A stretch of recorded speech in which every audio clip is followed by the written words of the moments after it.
huge thank you for joining again to our FASD Awareness Webinar. This month is FASD Awareness Month, so it makes it particularly more important for us to understand what it is like to live with FASD through the voices of those that have a diagnosis of FASD. And today we are really delighted to welcome some new faces and some old faces, and they celebrate their FASD, they celebrate their individuality, and they celebrate the fact that they are able to spread their word and their message. So thank you all so much for coming and joining us today. First of all, can I go straight to Maggie May, one of our favourites, because Maggie May came and did a webinar with us, and also she's an FASD Awareness Ambassador. Can you tell us a little bit, Maggie May? You've been really crazy busy this month with FASD Awareness. Can you tell us a little bit about what you've been up to this month? Yeah, so beginning of the month, it's very much in getting preparation for September 9th.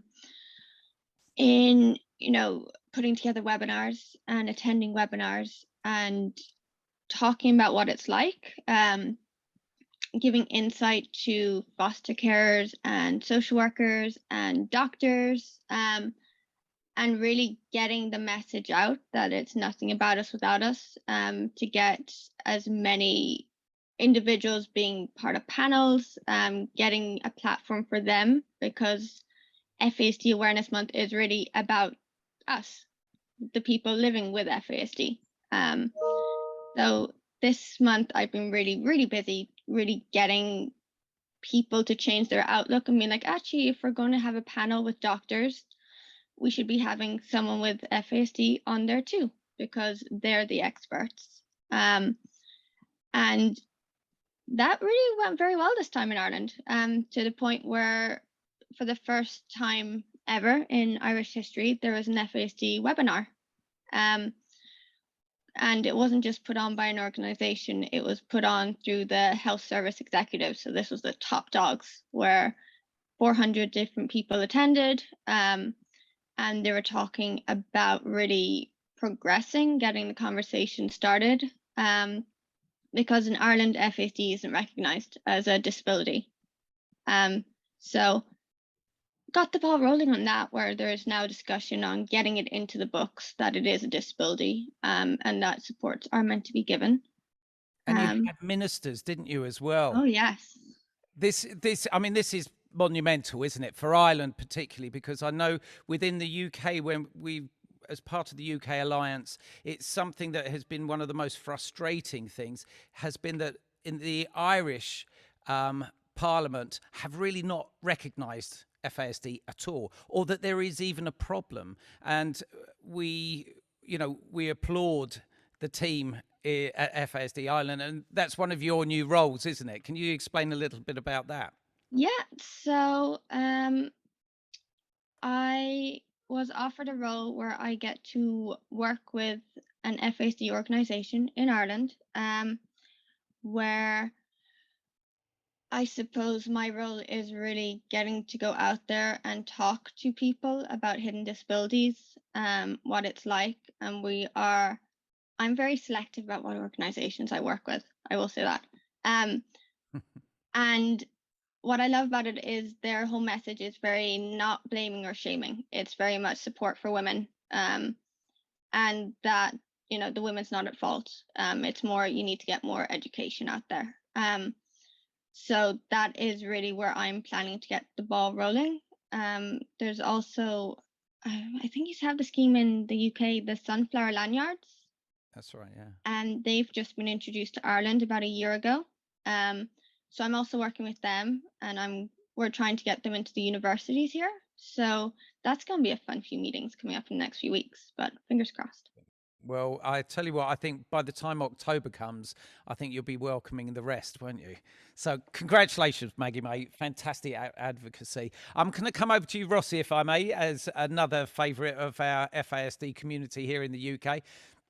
Can you tell us a little bit about what you've been up to this FASD Awareness Month? I've been busy at work doing the single. Yep. And Tell us about the also, sequence. I'll tell us. Okay, here we go. Um, Darren Day was in it, and we recorded it with a whole choir. And Joe Garofalo helped, kind of bring the whole team together and bring little kids involved and anyone really with any hidden disability. We kind of sent it out onto all social media so people with voices could be heard. And then me and Lissy, Joe's daughter, sang with Darren, and yeah, it was fun. And can I ask you how did Darren react? Did Darren understand what FASD was? Did you have that conversation with him? No, I didn't. But I know he had the conversation with Joe about it because they're friends. So he probably knows more about it now, having worked with us. Absolutely, and able to spread the word as well. So, tell us what was one of the most satisfying things about that experience for you? Probably being able to hear the final piece of like everything together, to be able to like say, oh, this is something I actually helped create, and seeing the impact that it makes on other people, I think. Yeah, absolutely, and it's something that really you try something else to draw attention and an awareness, and I think music is something that certainly creative skills is something that a lot of those with FASD really have and cherish. I mean, Anthony and Lucas, lovely to welcome you. If you can unmute yourselves a second. Now, you've been part of our FASD adult friendship groups since the very beginning, since its outset. And I love the fact that you've been telling us over the years about some of your drama groups that you've been involved with. Can you tell us a little bit more about what you've done? Also, can I just say, just so that people know, because you're twins, obviously, Yes. Anthony, can you put your hand up so we know who Anthony is? Thank you, Anthony. And Lucas, thank you. And actually, it suits because you've got Anthony and Lucas on the screen at the bottom, so it makes it nice and easy. And we've got Stephen joined us as well. Hi, Stephen. Good to see you, mate. Thank you for joining us. So, yeah, Anthony and Lucas, can you tell us a little bit about your drama projects that you got involved with locally?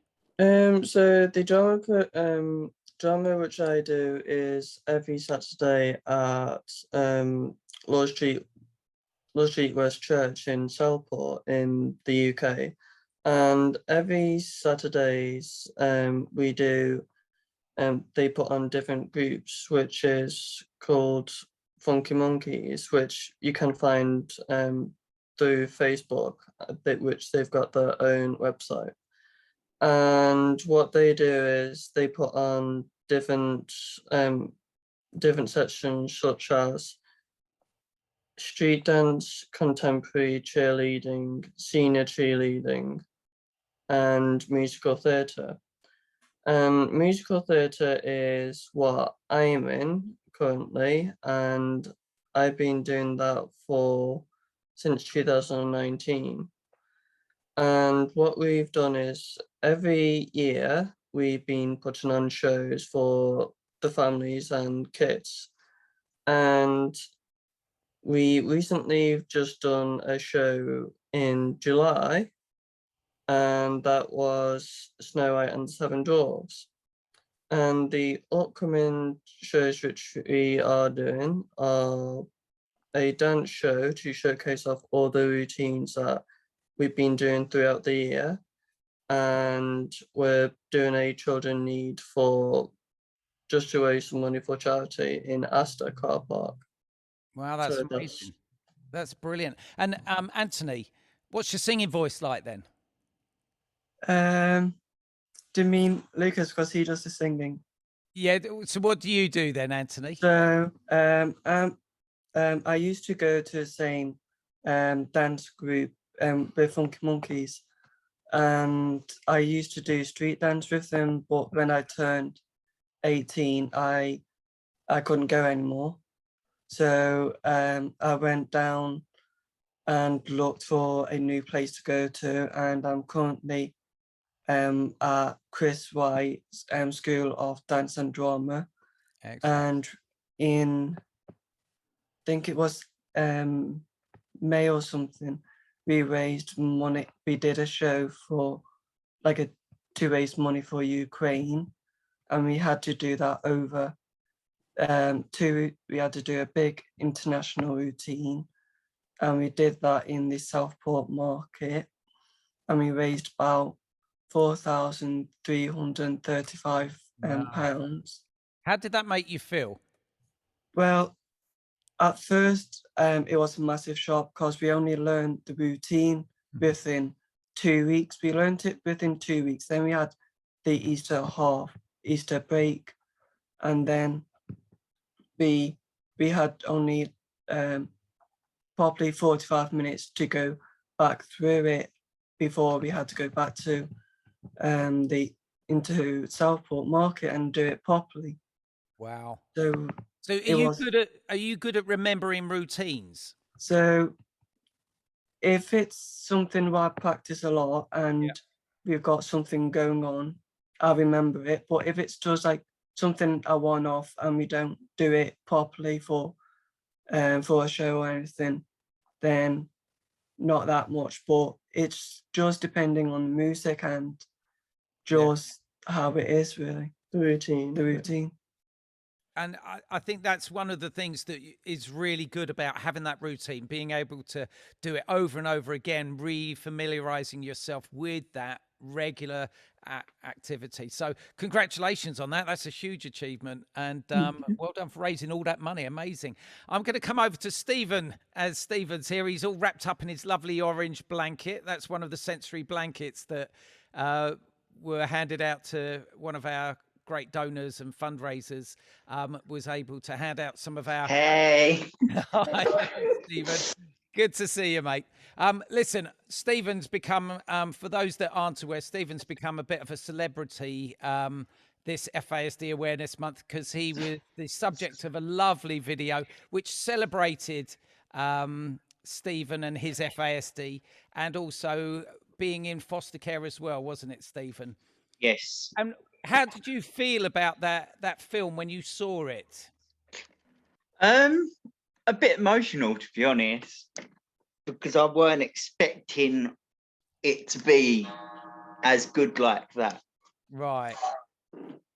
And one of the things that came across, and there's a quote in it that I think is probably one of my favorite quotes, and it's one that everybody, and I urge everybody to watch it on our YouTube channel. There's this lovely moment where it says, "Everybody likes me because I'm a very nice guy." I think that is so true. And it's the fact that you understand that about yourself, that you are a nice person, and that people enjoy your company because of that. So I'm gonna talk to you a little bit, if I may, Stephen, about when you were you've been at college, haven't you? Yep. And what have you been studying at college? Maths, English, catering, construction.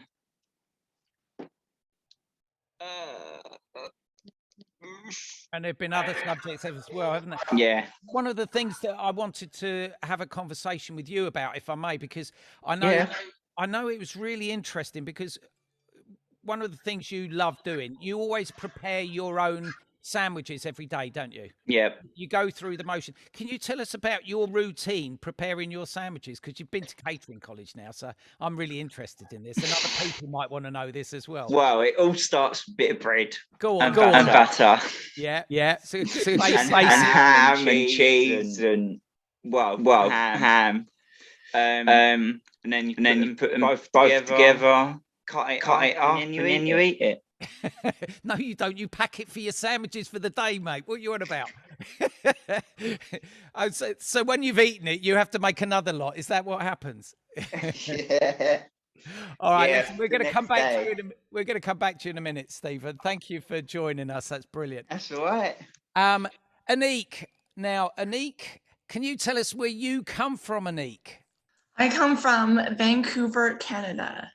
Yeah, now this is fascinating because we were recently sitting on a global webinar that was about FASD around the globe, and Canada, of course, are way ahead of the UK in their support and their work with families and individuals with FASD. Can you tell us a little bit about your story? And when did you get a diagnosis of FASD? Well, first I got a diagnosis. I'm 34, by the way. And I got a diagnosis at 11 years old with my birth aunt.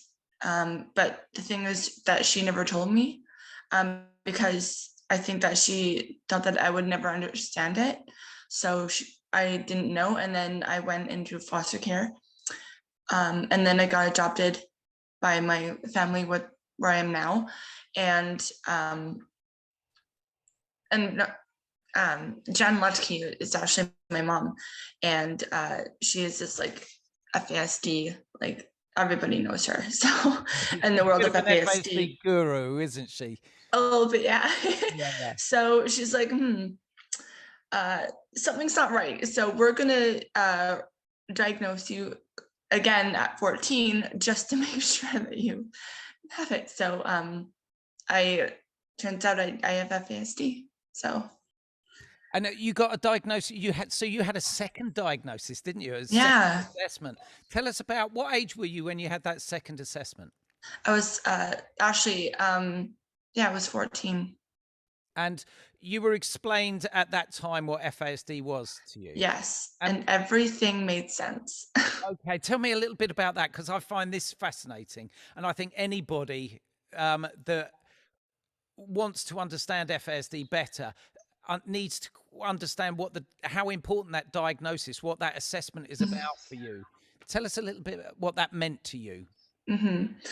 Well, with every individual with FASD that has the diagnosis, their reaction and their feelings are different, whether they're angry or sad or confused, or every feeling that you have is okay.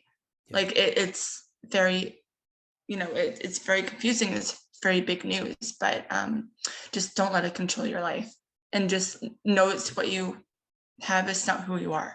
But to answer your question, I honestly felt relieved.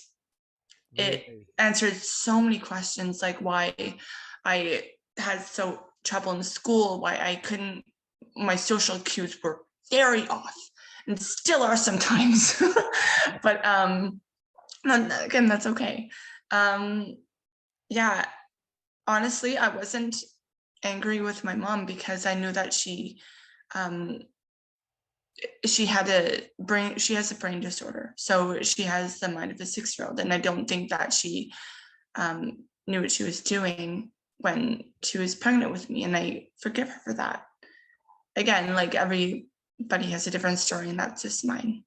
Well, do you know what? I really admire that, because I think the stigma, we had Rossi and his mum last month and had the most enlightening experience with Jan and Rossi. And I think, one of the things that was so striking about that webinar was how the stigma that is attached to FASD, and there's a lot of ignorance around that stigma, and that's why it still seems to be there. I think it's changing. The more awareness there is, the more people like yourselves are talking about it, that stigma kind of dissolves a little bit more with every single voice that tells their story exactly as you have there. Thank you, Anique. Really interesting. I'm going to come back to you in a minute, because we've got a fantastic story about where you are now with your life. So I'm going to bring back Anthony and Lucas, because Anthony and Lucas, you've got a really interesting story. The fact that you're both twins is also fascinating but you both got a diagnosis when you were 18. So you've gone through your entire school life experiencing various different feelings and, challenges that you've had to face. And then you go through the assessment when you were 18. Can you talk to us about that assessment process for you? How did it feel for you? So the assessment process was like, when we first found out about it with the whole doing our life story work because of us being adopted and because of our birth parents drinking, which we knew, which is why we got taken into foster care, and then we went on to being adopted from the age of 3.5. And then throughout our childhood, it was like normal childhood. We had our own problems, and like everybody else does when they grow up. And then we wanted to know about our birth parents, and we wanted to know about our brothers. Well, sorry, not brothers, sisters and half sisters as well. And so we went on doing our life story work, and that's when we had a lady come in called Joanne, and she told us about that she thinks that we've definitely got FASD because our birth mum drank. And at that time, I think for me, it was a bit of a shock because of the fact that although we knew she drank, we didn't know if it was throughout the full pregnancy or that. And we didn't know much about what FASD was. And I think for me, it was just like every problem which I had and the difficulties which I had, it kind of explained the reasons why.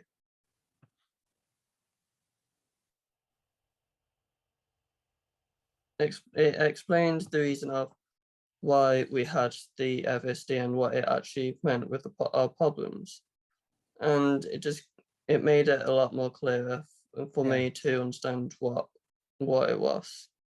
So it made sense. As Anique had said, it cleared it up for you. It made perfect sense for you. And Anthony, that process, did you feel that it was quite an intrusive process, or by that I mean, did they ask you questions that were quite personal that you didn't really want to have to answer, or were you comfortable answering all the questions? Were you encouraged throughout the whole process? That's what I wanted to get to. Really. Well, when it all started, with us finding out, it was a big, massive shock, and our parents who we're with now, they were very supportive. They knew we had they knew we did have FASD, but not properly. But when we all went to figure out why we had that and everything, and then went all on answering the questions, like, and everything, it was a big, massive shock because we didn't know what the outcome was going to be, if it was going to be a low mileage of FASD, a medium or high. So it was a big, massive shock for when we finally got told we had it, but not that bad. I know that, your parents are very, very supportive, and they're learning and studying, as we all do, trying to understand better. And I think with the assessment process itself, what encouragement might have been a little bit more helpful for you? Not from your parents, from the professionals, because we have a lot of professionals on here that would want to know how they can improve the way that they carry out their practices. So what would have been a little bit helpful for you during that? Well, I think it's probably have more research about it, have it more in depth and more knowledge, and see when people with different other disabilities, they know they have it, but with some people with FASD, it's not always facial features or anything, you can't tell. So, and it's usually hidden, so it needs to be more research into. They know it can be facial features, but they don't know. But it's only a very, very small part, isn't it? Those facial features are a very small part of it. I'm going to bring Rossi in, if I may now. Rossi, thank you, boys. That was really lovely, open conversation about that. Rossi, now, when we spoke last month about when your mum, because you'd had quite a lot of other diagnoses, because, you know, all the other conditions that can sit underneath the umbrella diagnosis of FASD. Now, you had quite a lot of diagnosis before your mum discovered that FASD was probably the umbrella term that you needed for a diagnosis. When you went through that process of diagnosis, what was it like for you at that time? Not really that impactful. I hear everyone else's experiences and how it like majorly changed their life, but I already knew I had like autism and epilepsy, and I grew up going in and out of hospitals, being approached by different companies and loads of tablets, constantly taking them, being aware that I'm different from age 0. So adding another name really didn't make that much of a difference, to be honest. I just kind of went on with my life. And that's a really important point here, isn't it? Because, you know, having that diagnosis, you've already gone through so many different medical tests and what have you. It's just something else. But one of the important things that I know that when we talk about it, Maggie May, you brought this up as well, didn't you? It sort of ticked a box in a way that it was like, okay, so this does make sense. But it also means that, you know, it doesn't define you, does it? No, I mean, I think when I was told, because I got a diagnosis when I was young, but wasn't told much like Anique until I was much older. And so I grew up, you know, thinking I was a bad person. But then I think having the understanding and actually being told I had a diagnosis allowed me to kind of rid that of what I was thinking of myself and kind of just be like a fresh slate. But I'm also very much into advocating that having FASD isn't an excuse. It doesn't mean that it's not a get out of jail free card. It just means we need more supports, but it doesn't mean that everything needs to be handed to us on a silver platter. I mean, it is what it is. It's like not going away, so you learn to live with it, but it's not, people don't see my FASD, and I don't want that to be their first impression of me is, oh, she has FASD. I want them to see me as a person and then my FASD last. And I think this is a really important point to get across to everybody. I think, Rossi, you brought it up beautifully there, was how differently it impacted on you, that diagnosis. And it's the spectrum is so vast. Any neurodisability, that spectrum can be so different. It can impact people in so many different ways. You can have very different struggles. You can have very different strengths and qualities. I'm going to go around each of you, if I may, one at a time, and I'm going to ask what you see as being your greatest quality. Okay, I know this is a really tough one. I think it's a tough one to ask. If I'm teaching in the classroom or doing a workshop with people, I frequently ask people this question because it's really interesting, the responses that you have back, because everybody views themselves in a very different way. So, Rossi, I'm going to ask you first, as the most introverted character of the lot. I'm going to ask you, what do you see your greatest strength and quality? My creativity. Brilliant. Thank you for that. Anthony, what's your greatest strength or quality? Probably looking out for people and being there for them. Beautiful. Love that. Okay, Lucas. I would say my greatest quality is that listening to what other people have to say, and that if there's a way that I can try and help someone and make them understand what different things are, then I know I've done something well. Excellent. Lovely answer. I'm going to come to Stephen now. Stephen, what is your greatest quality? Being upbeat and positive. Love that. Perfect answer. Thank you, Stephen. Anique. No matter how many hurdles anybody has, I always try to look on the positive side, and I'm very optimistic. Love that too. Maggie May. My ability to talk.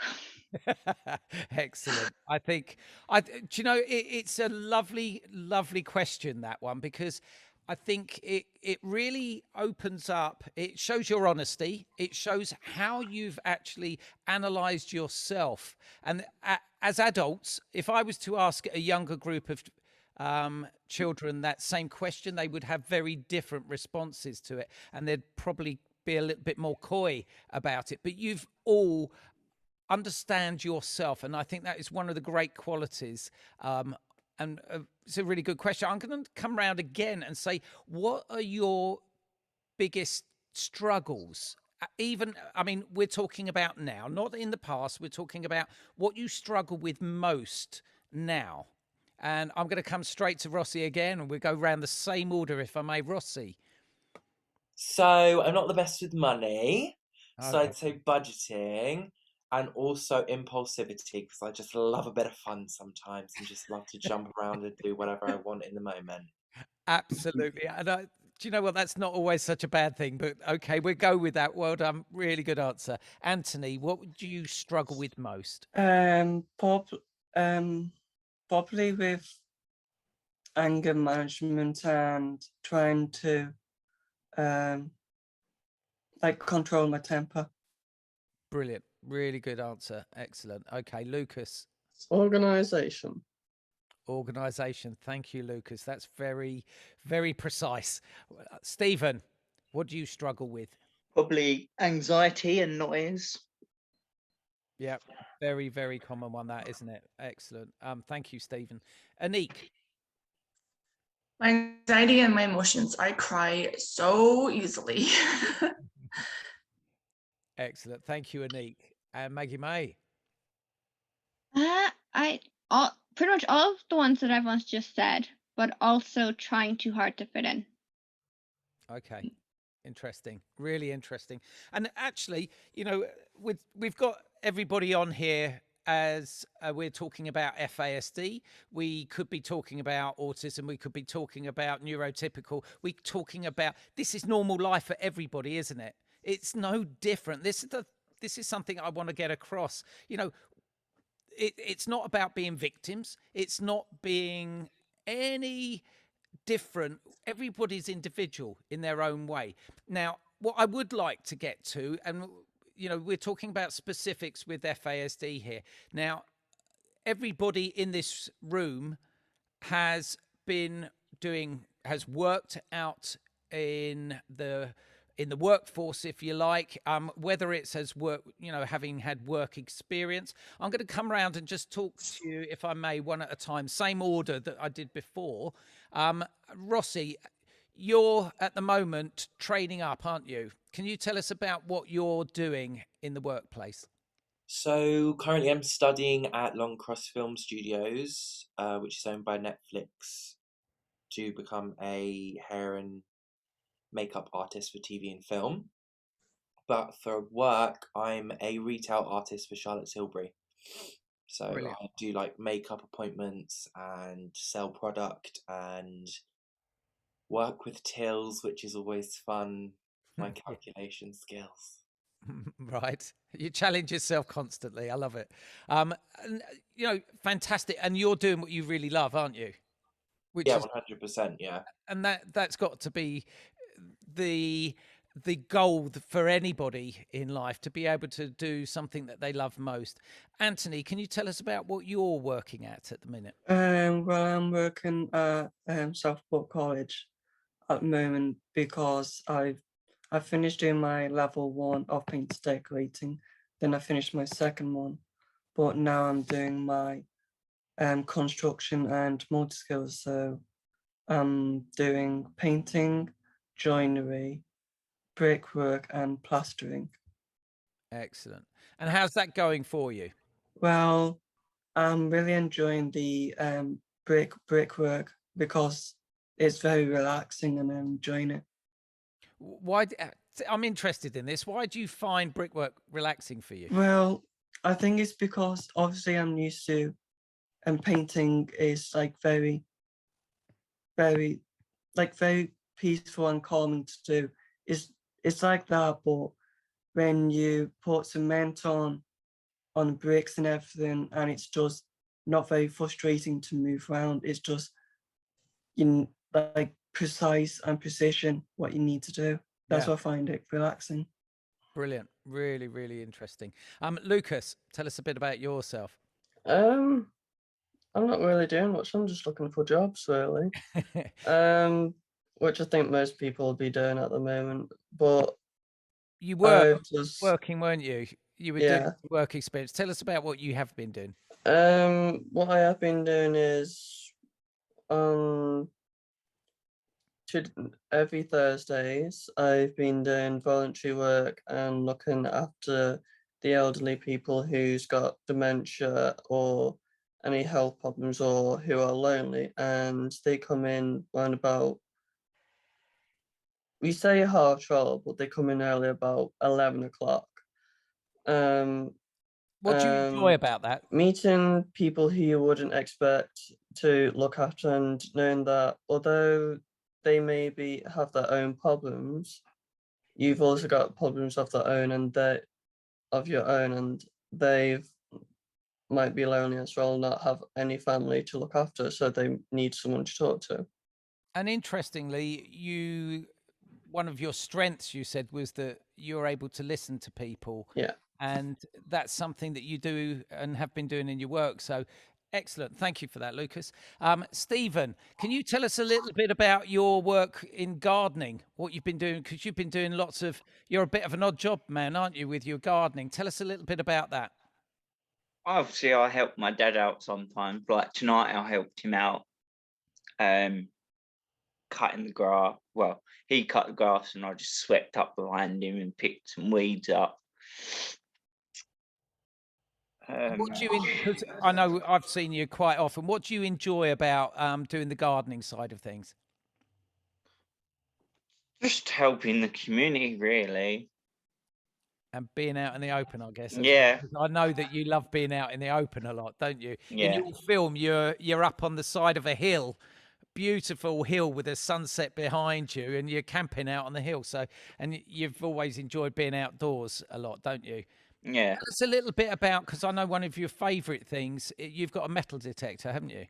Yep. Tell me a bit about your metal detector. I've not been out for years. Oh, you haven't? Okay. Last No. time I saw you were going out and you were getting all these coins and everything. You were getting out. Excellent. Thank you, Stephen. Right, Anique. Right. Anique, I understand that you've just got yourself a new job. Am I right? You are right. Tell me about your job. Well, for a month and a week now, I've been working at a production bakery, which is like a very big bakery, not your typical local one, as a baker's assistant, which is actually my dream job because I've always enjoyed baking very much. And we specialize in pies. Excellent. Tell us a little bit more about what that is for you. What does that job mean as a baker's assistant? What do you have to do for that? Well, sorry, what was the question? I thought I heard like 3. Yeah, sorry. Sometimes on here, it does. What does it mean being a baker's assistant? What do you have to do? Well, there are 2 jobs. You're either a baker or a baker's assistant or a dishwasher. My role as a baker's assistant is to prepare to make recipes for the bakers to bake them. So I measure out the dry ingredients, I measure out the wet ingredients, I make batters for like muffins, cookies, pie dough. There's 3 different kinds of pie dough. Like I only thought there was one. There was sweet, savory, and just pie dough. I'm learning so much. It's insane. And I enjoy every day. And that's absolutely brilliant. Congratulations on that. That's fantastic. Thank you. I've got somebody, Maureen has put here, it's not a question, but just wanted to tell Anique that I'm from Port Kotkita is it, in Canada? And she wanted to say hi to you as Hi. well, fellow Canadian. So absolutely brilliant. We've got a question here from everyone as well saying, what advice can you give a parent to help a 15-year-old about lying and not realizing all the time? I'm going to go to Rossi on this one, if I may, and then I'll come to Maggie May. Not about your lying. I just wanted to ask May. what advice, May. what advice would you give?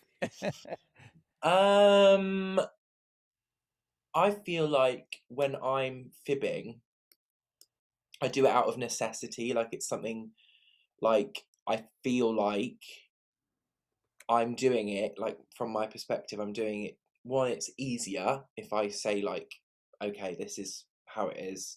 I'm going to make this up. So it's easier for me to get through this conversation because I feel uncomfortable. Yeah. There's that. Or it's just like, I don't want to talk about it. So I'm just like, I'll do this. So it's it's like, to me, it's not lying. It's just trying to move on from a conversation or a subject. And that's the interesting thing here, isn't it? I'm going to come to Maggie May as well, because this is something you've brought up in the past. And where this person is saying, and that individual is not realizing it. They don't realize that it's a lie. Can you explain a little bit more about how that sort of manifests itself? So I think it very much depends on the context. If it's resulting in, have you taken something? And the answer is no. It's often because they've forgotten that they've taken it. So for them, it's not a lie. You will find, for me, chocolate bars, there'd be a chocolate bar on the counter. I'd take it, I'd eat it. 2 hours later, my mom would be like, where's the chocolate bar? Did you eat it? And I'd say no. And, she'd come into her room and there's the wrapper. But I'd forgotten I'd taken it. So very often my parents would find things in my room that I just would have forgotten I'd taken. So it's not lying for me because it's just a memory thing. Also, what Rossi was kind of getting at was it's also a fight or flight. It's very often, did you take something and you are feeling so overwhelmed, you're trying to process it, you're trying to also remember, did I do it? Did I not do it? There's all these things going on in your head. So, immediate response is going to be no, because you're feeling pushed into a corner. And for me and my anxiety, my mind is going through, if I say yes, this is going to happen, this is going to happen, I'm going to be grounded, I'm going to be in so much trouble, they're going to hate me. My mind will always go to the worst case scenario. So all of this is going through my mind. At the same time, I'm trying to process, did I take it? Did I not? Oh crap, where did I hide it? Should I just give it? So it's very much, it's not what it seems. It's when we say no or I didn't, we're not deliberately lying. We're trying to process so much stuff, and we're also fight or flight mode. And the way my parents kind of come to terms with it is, when it came to like things like chocolates or money and stuff, they would just remove the impulse. So for me, we have a post box in our kitchen where my mom will put her purse in because I can't get into that. And the impulse is gone. So I don't feel like I need to take anything. And also, when they find things in my room, they don't shout anymore because it doesn't help anyone. It just ends in meltdowns. And they've come to understand, actually, she probably has just forgotten that she took this. So, and then also they brought in, if I come forward and say, actually, I did take this, that there's no punishment, because for me, that took so much my energy and courage to just come forward to just say I took it in the first place, that's all. The kind of situation is finished then if I come forward.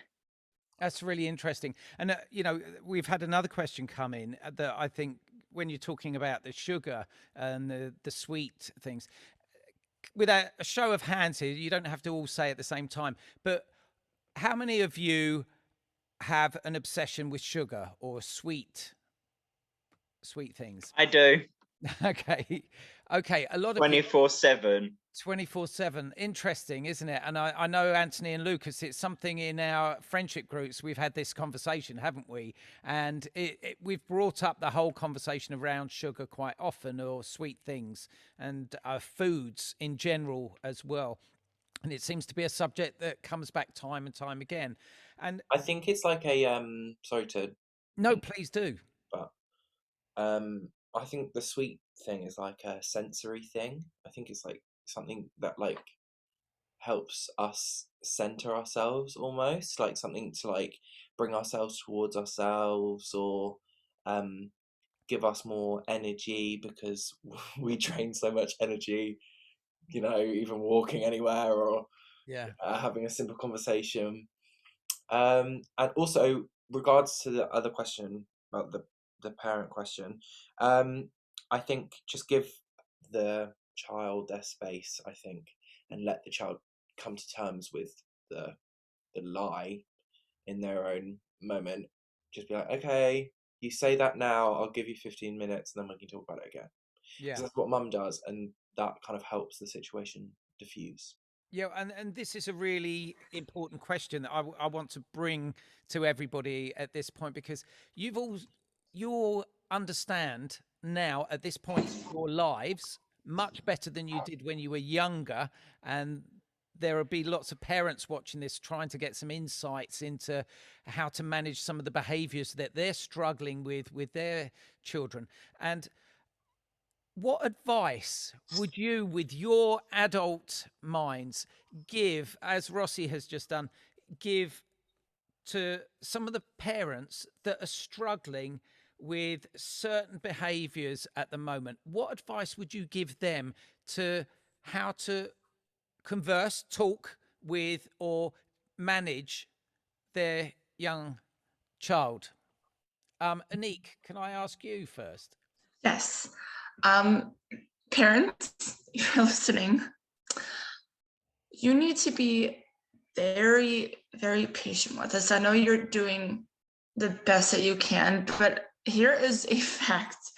Our brains don't fully develop until we're 28, until like 32. I know it's a long time, but our brains develop slower.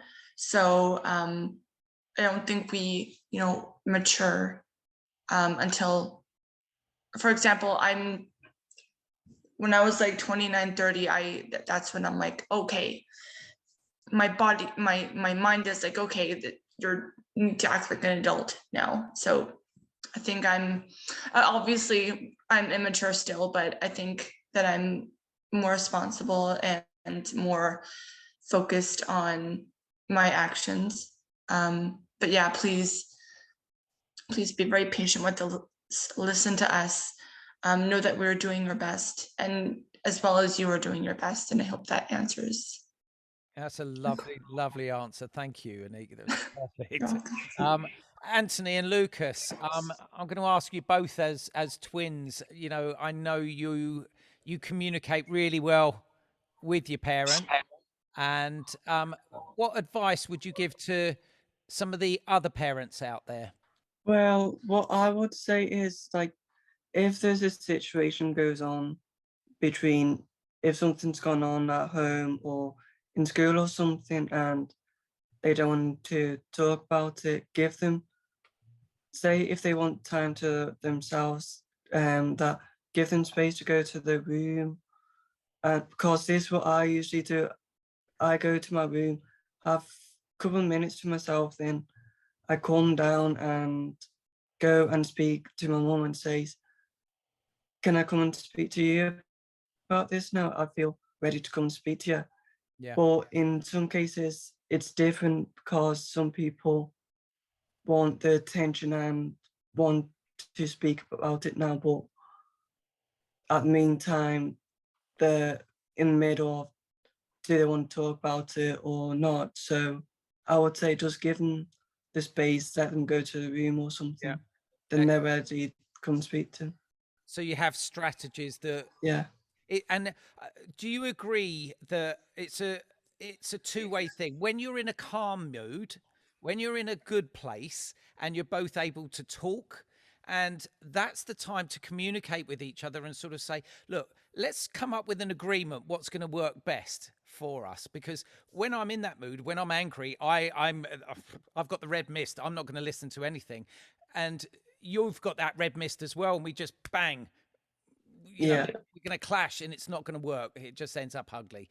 So having that agreement that you both shake hands on, or you're a written agreement or something like that, that's something that works for you, is it? Yeah, because if I need space or something, because obviously my mum's used to this and she knows me very well. She lets me go to my room and everything. Then when I'm ready, comes down. Thank you, Anthony. That's brilliant. Really good. Rossi, can you go in a little bit more about some of the strategies you and your mum have used that could be really useful to some of the other parents out there?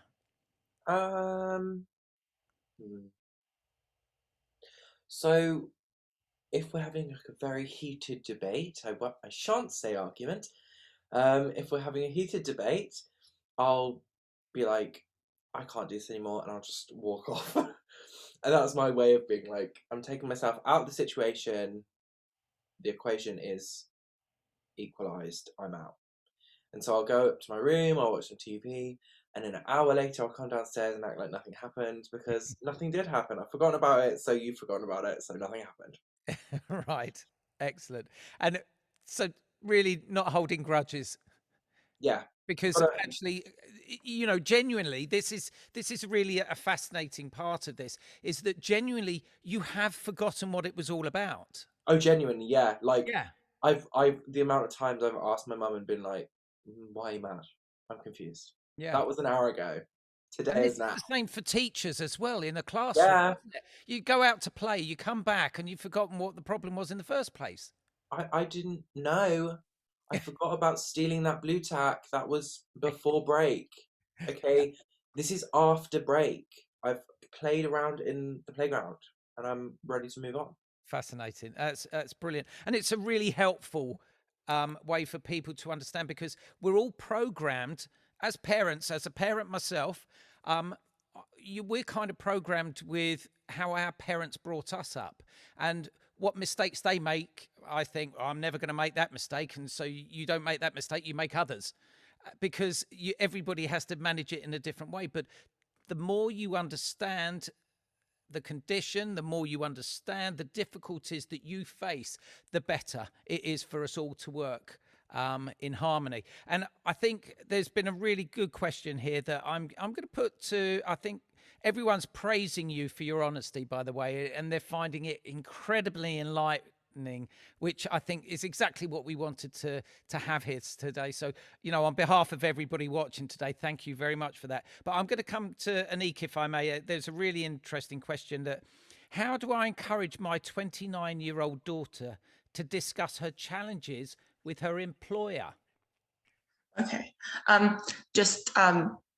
Before I answer that, when I talk, there might be a dog barking because I also dog sit, so he might come in. Don't mind that. Can you repeat that question, please? Yeah, the question was, how do I encourage my 29-year-old daughter to discuss her challenges with her employer? So if she's struggling and she has challenges in the workplace, she wants her employer to understand those challenges. How does she manage that? How does she talk to her employer? Oh, that is a very interesting topic, because for me, I think it goes back to one of the questions during the quality of life survey that we did. I think it's very difficult to talk to the employer about FASD, because 9 times out of 10 they won't know what it is, and they'll think that your mistakes are an excuse.